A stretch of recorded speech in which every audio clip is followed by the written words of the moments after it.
Hey, what's up, everybody? Hope you're feeling ready for some properly wild news because this latest update for Diablo II Resurrected and a bunch of quality of life fixes that actually make the game feel modern without losing its teeth. The team at Blizzard Entertainment didn't just slap a skin on something old, they introduced a whole new way to play, and it changes how you think about summoning, weapon play, and late game progression in ways that are legitimately surprising. The new class is called the Warlock, and yeah, it's the first new playable class in this game in something like a quarter of a century. A move that on paper is already historic for the title, and in practice, it actually brings fresh identity and mechanical hooks that will keep players experimenting for months. What makes the Warlock feel different is the blend of demonology and weapon sorcery. You can specialize into demon binding, which turns cultists and hellspawn into your allies and sometimes into a sacrificial fuel source. You can run eldritch weapons, which lets you do weird things with the gear itself. Hexes on weapons, telekinetic strikes, the ability to manipulate two-handed weapons in unconventional ways. And there's the chaos arts that lean into apocalyptic area spells and nasty damage over time effects. The important thing to stress is that the class isn't just another caster or summoner. It treats summoned demons as a resource you can bind, enhance, or consume.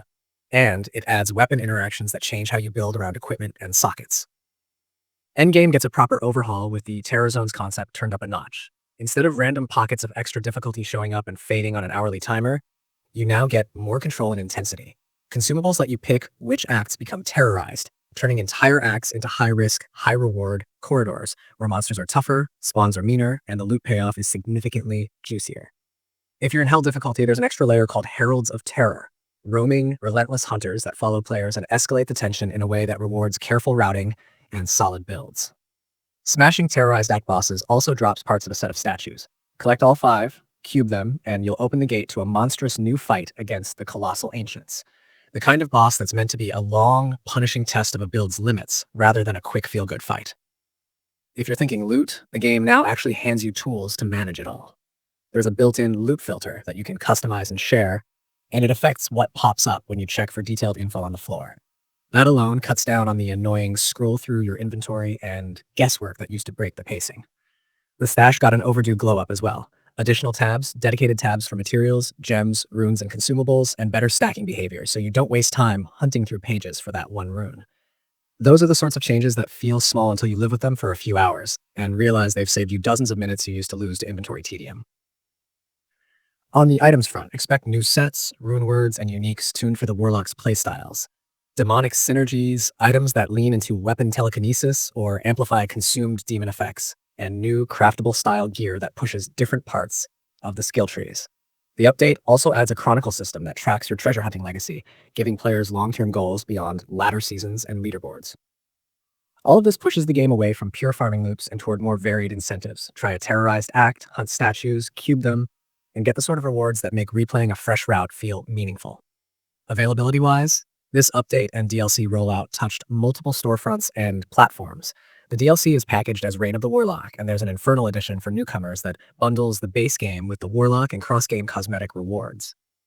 Steam saw the title arrive with the update, and Xbox Game Pass now includes the base game, while the DLC is sold separately. So you can play without buying if you're on Game Pass, but the new class and its bells and whistles require purchasing the add-on.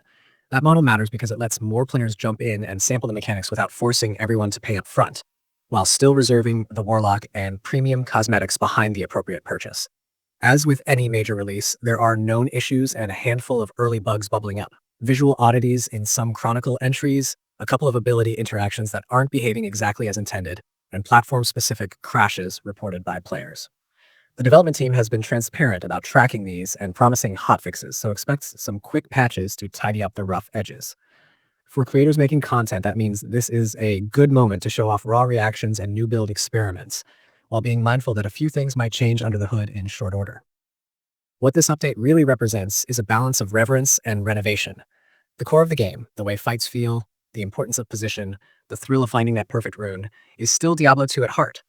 But the new class and systems give players reasons to rethink routes, to test hybrid playstyles, and to reclaim the late game as a place for varied bite-sized goals, rather than a single treadmill.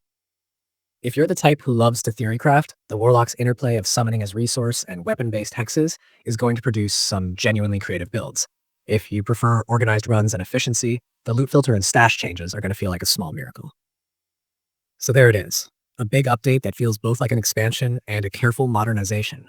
And whether you're watching this for ideas, spectacle, or strategy, there's a lot to play with. The era of experimenting with demon consumption versus demon companionship has officially arrived, and the game's endgame now wants you to choose where the carnage happens and how far you're willing to press your characters.